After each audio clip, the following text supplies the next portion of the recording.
नमस्कार दोस्तों, स्वागत है आपका हमारे YouTube चैनल स्टूडेंट चौपाल में। दोस्तों, यूपी पीसीएस स्टूडेंट के लिए हमने एक नई सीरीज स्टार्ट की है, जिसके अंतर्गत दोस्तों सभी सब्जेक्ट्स के टॉप 100 क्वेश्चन कराए जाएंगे, जो कि एग्ज़ाम में आने की मैक्सिमम पॉसिबिलिटी रहेगी।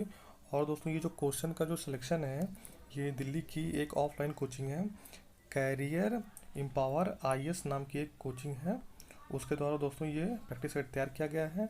तो जो भी स्टूडेंट यूपी पीसीएस एग्ज़ाम को लेकर सीरियस हैं, अपनी तैयारी अच्छे से कर रहे हैं, उन सभी से रिक्वेस्ट है कि आप सब वीडियो को पूरा देखिएगा और अपने दोस्तों के साथ शेयर कर दीजिए, ताकि चैनल की रीच थोड़ी सी बढ़ सके और आपके लिए हम भविष्य में और अच्छे से प्रैक्टिस सेट सॉल्व करा सकें। तो चलिए वीडियो को स्टार्ट करते हैं।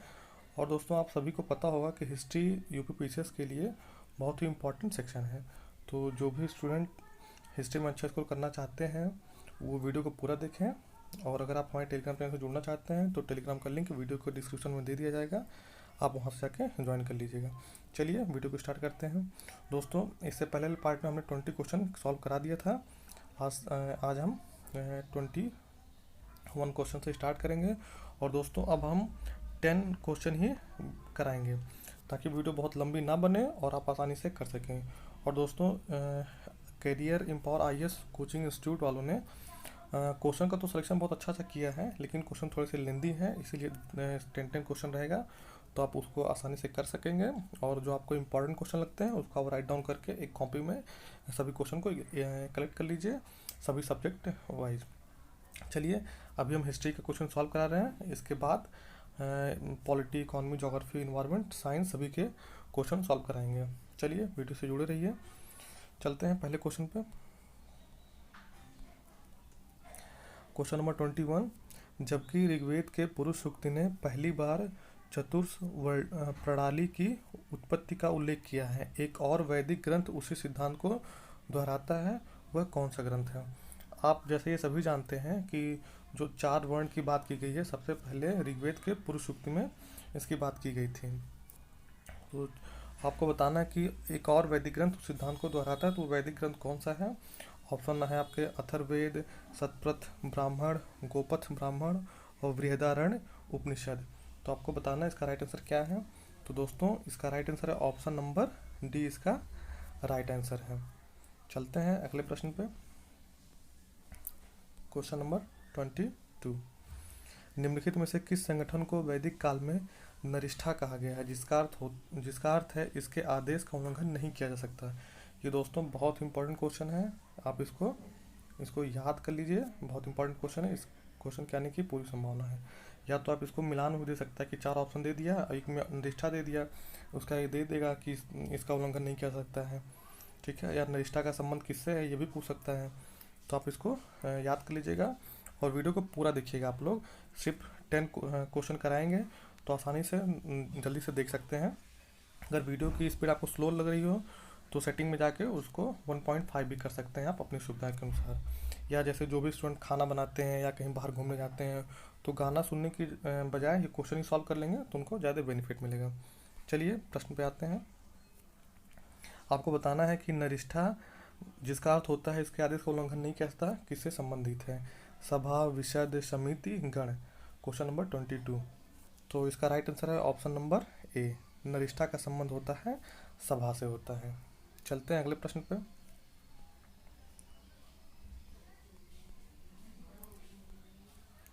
Question number 23। निम्नलिखित सूचियों पर विचार करिए। ब्राह्मण, मस्तिष्क, क्षत्रिय, चंद्रमा, वैश्य, नाभि, शूद्र, जांग। दोस्तों, आपको इसमें से देखने में कुछ सही लग रहा होगा, लेकिन ये सभी गलत हैं। क्यों?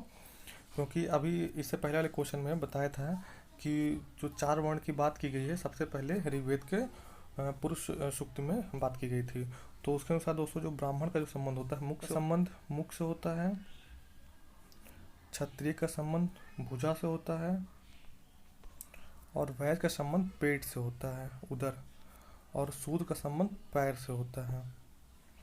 तो इसमें प्रश्न पूछा गया था कि कौन सा गलत है, तो मैंने आपको पहले बता दिया कि ये सभी गलत हैं, और आप इसको देख लीजिएगा। और ये भी बहुत इंपॉर्टेंट है कि जो 4 वर्ण बांटा गया ब्राह्मण, क्षत्रिय, वैश्य में, इसकी चर्चा सबसे पहले कहाँ की गई थी? तो ऋग्वेद के पुरुष सूक्त में की गई थी। तो क्वेश्चन नंबर 23 का राइट आंसर हो जाएगा, यहाँ पे देखिए ये 4 ऑप्शन दिया हुआ है, 1 2 1 3 4 3 4 2 3 4 उपरोक्त सभी। तो इसका राइट आंसर होगा उपरोक्त सभी, क्योंकि ये चारों ऑप्शन ही गलत थे। चलते हैं अगले प्रश्न पे। ऋग्वेद के अनुसार दासों का वर्णन किया गया है। आपको बताना है कि ऋग्वेद के अनुसार दासों का वर्णन किया गया है, और इसमें देखिए इन्होंने 5 पॉइंट दिए हुए हैं, आपको पॉइंट पढ़ के बताना है। तो देख, पहला पॉइंट है, अब्राह्मण वे देवों के लिए भक्ति से रहित थे। अकर्मण्य वे वैदिक कर्मकांड से शून्य थे। मृदवाक उनकी भाषा वैदिक संस्कृत से भिन्न थी, जो अस्पष्ट नहीं थी। चौथा है, अनास चपटी नाक वाले। पांचवा है, कृष्ण योनि जो गहरे रंग के थे। आपको बताना कि इनमें से कौन सा सही है। अब कूट में दिया हुआ है, पूरा ऑप्शन दिया हुआ कूट में दिया हुआ है कि पहला दूसरा तीसरा सही है, दूसरा तीसरा चौथा सही है, दूसरा चौथा पांचवा सही है, या उपरोक्त सभी सही है। तो आपको बताना है कि ऋग्वेद के अनुसार दासों का वर्णन किया गया है। तो अब्राह्मण वे देवों के लिए भक्त से रहित थे, ये भी सही है। अकर्मण वैदिक कर्मकांड से शून्य थे, ये भी सही है। मृदवाक उनकी भाषा वैदिक संस्कृत से भिन्न थी, जो स्पष्ट नहीं थी, ये भी सही है। और अनास जो होते हैं चपटी नाक वाले थे, ये भी सही है। कृष्ण योनि जो गहरे रंग की होती है, यानी कि इसका राइट आंसर होगा ऑप्शन नंबर डी, उपरोक्त सभी इसका राइट आंसर हो जाएगा। चलते हैं अगले प्रश्न पे। Question number 25। आपको बताना कि निम्नलिखित कथनों पर विचार करना है, और फिर उसके बाद आपको कूट में आंसर देना है। ब्राह्मण शब्द ऋग्वेद में कई बार आता है, लेकिन इसका प्रयोग वर्ण के अर्थ में नहीं किया गया है, ये एकदम सही है। और दूसरा बताना है कि राजन्य शब्द केवल पुरुष सूक्त में प्रयुक्त होता है, लेकिन ऋग्वेद के अन्य स्थानों पर क्षत्रिय शब्द का प्रयोग किया गया है। ये जो कथन है ये भी सही है। यद्यपि वैश्य शब्द ऋग्वेद के पुरुष सूक्त में ही प्रयुक्त होता है, हालांकि वेदों में इस शब्द का प्रयोग अक्सर दिखाई देता है, ये भी आपका सही है। अब बात करते हैं अगले पॉइंट पे। ऋग्वेद के लगभग सभी श्लोकों में वैश्य शब्द का प्रयोग होता है, हालांकि कभी कभार इसका प्रयोग उनके लिए भी होता है जो मवेशी पालते हैं, ये गलत है, क्योंकि ऋग्वेद के सभी श्लोकों में वैश्य शब्द का प्रयोग नहीं होता है। शूद्र शब्द केवल पुरुष सूक्त में ही नहीं बल्कि ऋग्वेद के अन्य भागों में भी प्राप्त होते, ये भी गलत है। यानी कि इसका राइट आंसर क्या हो जाएगा आपको बताना कि सही उत्तर का चयन करना है। तो इसमें देखिए पहला दूसरा तीसरा सही है, तो यानी कि इसका राइट आंसर क्या हो जाएगा ऑप्शन नंबर ए 1 2 3 इसका राइट आंसर हो जाएगा। चलते हैं अगले प्रश्न पे। Question number 26। ऐतरेय ब्राह्मण द्वारा उल्लिखित निम्नलिखित गैर आर्य जनजातियों में से कौन दक्षिण भारत के थे। आपको बताना है कि ये जो ग्रंथ है ऐतरेय ब्राह्मण द्वारा उल्लिखित निम्नलिखित गैर जनजाति आपको बताना है जो दक्षिण भारत से बिलोंग करते थे।